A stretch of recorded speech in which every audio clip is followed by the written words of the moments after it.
Seperti firman Tuhan katakan, jika engkau makan atau jika engkau minum, atau jika engkau melakukan sesuatu yang lain, lakukanlah semuanya itu untuk kemuliaan Allah.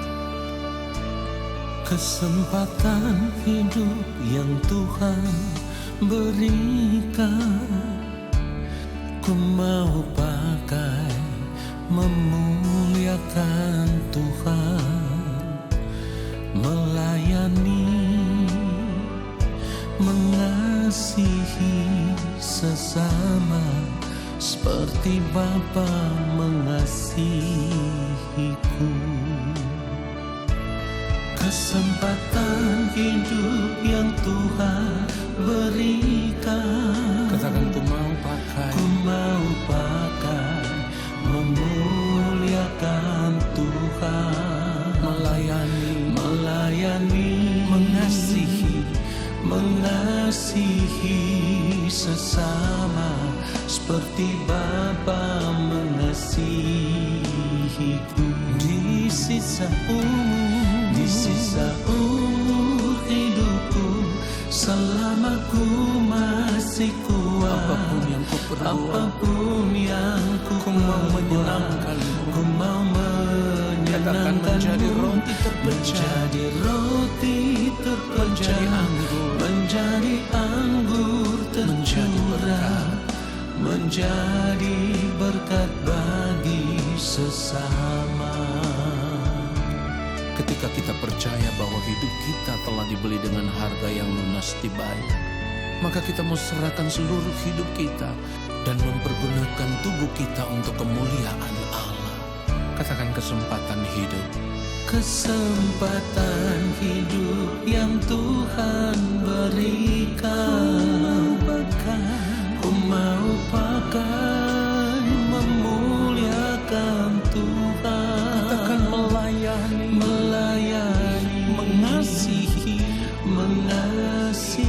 haleluya, seperti Bapa mengasihiku. Di sisa umur hidupku, selama ku masih kuat, apapun yang ku mau menyenangkanmu, ku mau menyenangkanmu, menjadi roti terpecah, menjadi anggur tercurah, menjadi berkat bagi sesama. Kita mau katakan sekali lagi, di sisa umur hidupku, selama ku masih kuat, apapun yang ku perbuat, katakan ku mau menyenangkanmu, menjadi roti terpecah, menjadi anggur tercurah, menjadi berkat bagi sesama, menjadi berkat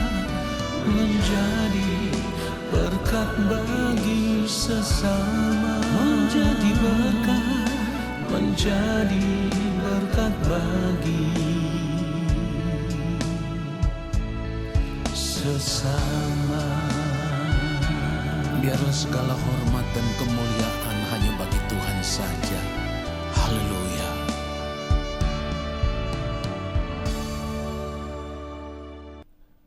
Shalom Bapak Ibu Saudara yang dikasihi oleh Tuhan Yesus Kristus. Senang berjumpa dengan Bapak Ibu Saudara sekalian. Biarlah saat ini kita semua mempersiapkan hati dan pikiran kita. Kita mau arahkan hati dan pikiran kita hanya tertuju kepada Allah Bapa di sorga. Mari kita berdoa. Bapa yang Maha Kudus, kembali kami semua anak-anak-Mu ada di hadapan-Mu. Kami mau duduk diam di dalam hadirat-Mu ya Tuhan. Kami mau mengambil waktu untuk saat teduh. Dan kami mau menanti-nantikan Bapa berbicara bagi kami. Sebab kami memerlukan firman-Mu. Dan kiranya Roh Kudus Tuhan yang akan menuntun kami untuk hidup sesuai dengan kebenaran firman-Mu.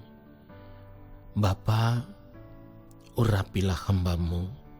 Sebab hamba tidak dapat berbuat apa-apa jika Bapa tidak memberikan kepada hamba hikmat pengertian Jika Roh Kudus Tuhan tidak menaruh setiap perkataan dalam mulut hamba untuk disampaikan, hamba tidak dapat berbuat apa-apa.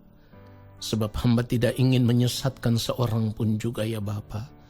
Tetapi biarlah setiap kebenaran yang hamba sampaikan itu merupakan kebenaran yang berasal dari hati Bapa, dari pikiran dan perasaan Bapa. Dan kebenaran itulah yang memberkati setiap kami. Di dalam nama Tuhan Yesus Kristus, kami sambut firman-Mu saat ini. Haleluya. Amin. Bapak Ibu Saudara yang dikasihi oleh Tuhan Yesus Kristus, satu bukti yang sangat jelas bahwa hidup kita ini bukan milik kita lagi. Ketika firman Tuhan berkata, kamu sudah dibeli dengan harga yang lunas dibayar. Mari kita lihat kebenaran firman Tuhan ini. 1 Korintus pasalnya yang ke-6 ayat 20. Demikian firman Tuhan, sebab kamu telah dibeli dan harganya telah lunas dibayar. Karena itu muliakanlah Allah dengan tubuhmu. Saudara perhatikan itu. Kamu telah dibeli dan harganya telah lunas dibayar. Ini membuktikan bahwa kehidupan kita sudah bukan milik kita lagi. Tetapi sampai saat ini, dari cara hidup kita, saudaraku, kita masih memiliki diri kita sendiri. Kita masih hidup suka-suka diri kita sendiri, saudaraku. Pada akhirnya apapun yang kita lakukan, semua itu seturut dengan kehendak diri kita sendiri. Padahal sebagai orang percaya, sebagai orang yang menyadari bahwa hidup kita sudah dibeli dan harganya telah lunas dibayar, kita harus melakukan segala sesuatu sesuai dengan kehendak Tuhan. Itulah kenapa firman Tuhan katakan, karena itu muliakanlah Allah dengan tubuhmu. Artinya semua gerak kehidupan kita harus memiliki satu tujuan, memuliakan Allah Bapa di sorga. Tidak boleh ada tujuan yang lain daripada ini, saudaraku. Jika demikian yang menjadi pertanyaan, mengapa sampai saat ini dari cara hidup kita, dari setiap tindakan hidup kita, dari gerak pikiran kita, dan semua yang kita lakukan, mengapa sampai saat ini masih menunjukkan bahwa kita merasa masih memiliki diri kita sendiri? Saudara, jawabannya sederhana. Karena kita masih memiliki keinginan daging yang belum mau kita lepaskan. Kita masih mengikatkan diri kita dengan setiap hawa nafsu diri, ya, dengan setiap keinginan diri, dengan setiap hasrat hati kita, yang semuanya itu dipenuhi oleh keinginan daging, saudaraku. Padahal kalau kita mau menyadari saat ini bahwa segenap hidup kita ini adalah milik Tuhan, karena firman Tuhan katakan kita sudah dibeli dan harganya telah lunas dibayar, maka seharusnya kita harus menyalibkan daging kita. Sekalipun daging kita itu tersiksa, kita harus berani mengambil tindakan untuk menyalibkan daging kita. Dan firman Tuhan juga mengatakan akan hal itu. Kalau kita melihat kebenaran firman Tuhan, Galatia pasal yang ke-5, saudaraku, Galatia pasal yang ke-5, lalu kita membaca ayatnya yang ke-24. Galatia pasal yang ke-5, ayatnya yang ke-24, demikian firman Tuhan, barang siapa menjadi milik Kristus Yesus, ia telah menyalibkan daging dengan segala hawa nafsu dan keinginannya. Nah, saudaraku, ini jelas sekali. Kita dibeli dengan harga yang lunas dibayar, itu berarti hidup kita bukan lagi milik kita tetapi menjadi milik Kristus. Nah, kalau kita sudah menjadi milik Kristus, berarti yang harus kita lakukan adalah berjuang untuk menyalibkan daging ini, ya. Berjuang untuk menyalibkan hawa nafsu diri kita dengan segala keinginannya. Supaya kita hidup tidak lagi mengikuti keinginan diri kita, tidak lagi mengikuti hawa nafsu diri kita, tetapi kita hidup mengikuti keinginan Allah Bapa di sorga. atau hidup mengikuti kehendak Allah Bapa di sorga, kita memberi diri dipimpin oleh Roh Allah. Sebab firman Tuhan katakan, orang yang dipimpin oleh Roh Allah adalah anak-anak Allah. Jadi kalau sampai saat ini kita tidak mau hidup mengikuti kehendak Allah Bapa di sorga, ya, kita tidak mau memberi diri kita dipimpin oleh Roh Allah, itu artinya kita menolak untuk menjadi anak-anak Allah. Tetapi kenyataannya, di dalam hidup kita setiap hari, kita selalu memproklamirkan diri kita sebagai anak-anak Allah. Karena kita merasa kita orang Kristen, kita merasa kita orang percaya, jadi kita juga menganggap bahwa diri kita ini adalah anak Allah. Padahal anak-anak Allah itu harus tetap hidup di dalam penurutan akan kehendak Allah. Apapun yang kita lakukan harus merupakan kehendak Allah Bapa di sorga. Cara hidup inilah yang ditunjukkan oleh Yang Mulia Tuhan Yesus Kristus. Segala sesuatu yang dilakukan itu merupakan kehendak Allah Bapa di sorga. Nah, saudara yang dikasihi oleh Tuhan Yesus Kristus, kalau kita merasa kita telah menerima kasih karunia Allah, anugerah keselamatan yang kita terima di dalam Tuhan Yesus Kristus yang diberikan dengan cuma-cuma oleh Allah Bapa di sorga, maka kesadaran bahwa kita ini telah menerima anugerah keselamatan di dalam Kristus, kita telah menerima kasih karunia Allah, seharusnya sudah cukup bagi kita mengerti bahwa hidup kita ini bukan milik kita lagi. Kita ini milik Kristus, sebab kita ditebus oleh Kristus. Oleh sebab itu, setiap tindakan hidup kita harus sesuai dengan pikiran dan perasaan Kristus, saudaraku. Tidak boleh berbeda. Kenapa harus demikian? Supaya kehidupan kita bisa serupa dengan Kristus. Barulah kita bisa berkata, bagiku hidup adalah Kristus, mati adalah keuntungan. Dan hal itu juga menunjukkan bahwa kita hidup saat ini adalah hidup oleh karena iman di dalam Kristus Yesus. Hidup karena percaya kepada Kristus. Nah, kalau kita hidup karena iman, karena percaya kepada Kristus, maka kita harus memiliki prinsip hidup sama seperti prinsip hidup yang dimiliki oleh Rasul Paulus. Seperti yang dikatakan di dalam Galatia pasal yang kedua, kalau kita membaca ayat yang ke-20, demikian firman Tuhan, namun aku hidup, tetapi bukan lagi aku sendiri yang hidup, melainkan Kristus yang hidup di dalam aku. Dan hidupku yang kuhidupi sekarang di dalam daging adalah hidup oleh iman dalam anak Allah yang telah mengasihi aku dan menyerahkan dirinya untuk aku. Saudara, ini ayat firman Tuhan yang sangat luar biasa. Karenanya saya juga mengubah satu lagu dari ayat firman Tuhan ini. Namun aku hidup, tetapi bukan lagi aku sendiri yang hidup, melainkan Kristus yang hidup di dalam aku.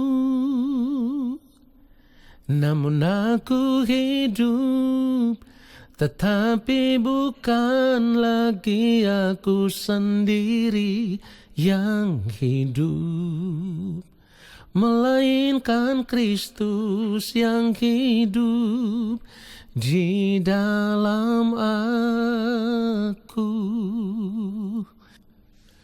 Dan hidupku yang kuhidupi sekarang di dalam daging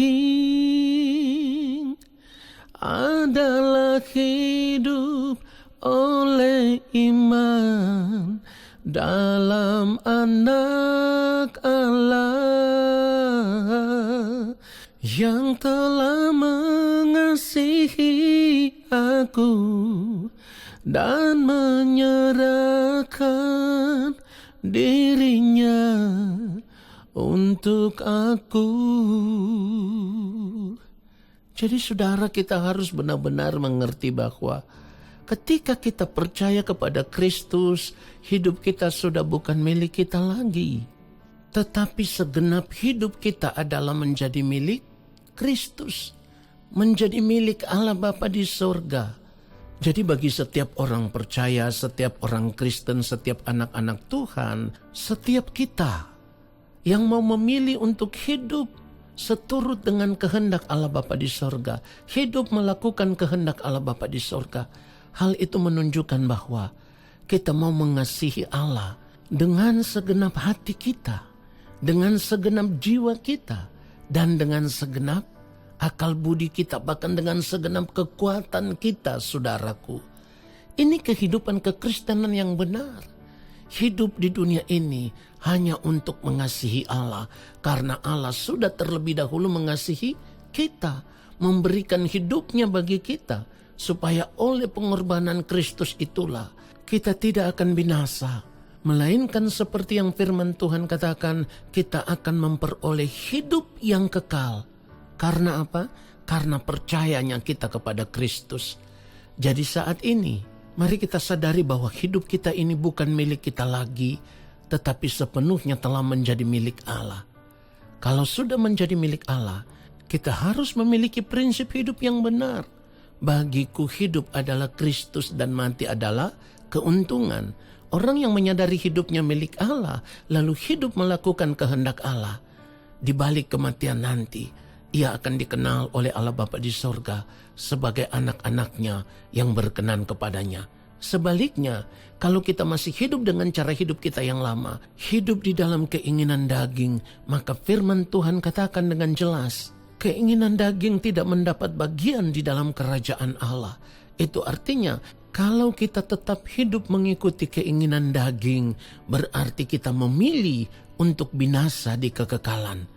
Kiranya kebenaran firman Tuhan ini menyadarkan kita semua. Haleluya. Amin. Saudara, mari kita arahkan hati kita tertuju kepada Allah Bapa di sorga. Angkat tangan kita di hadapan Bapa dan terimalah berkat-Nya.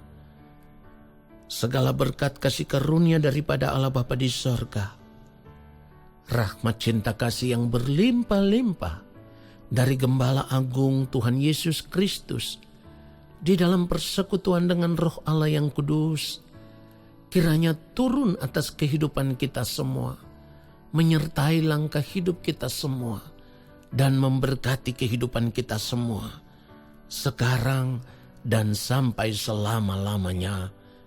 Amin.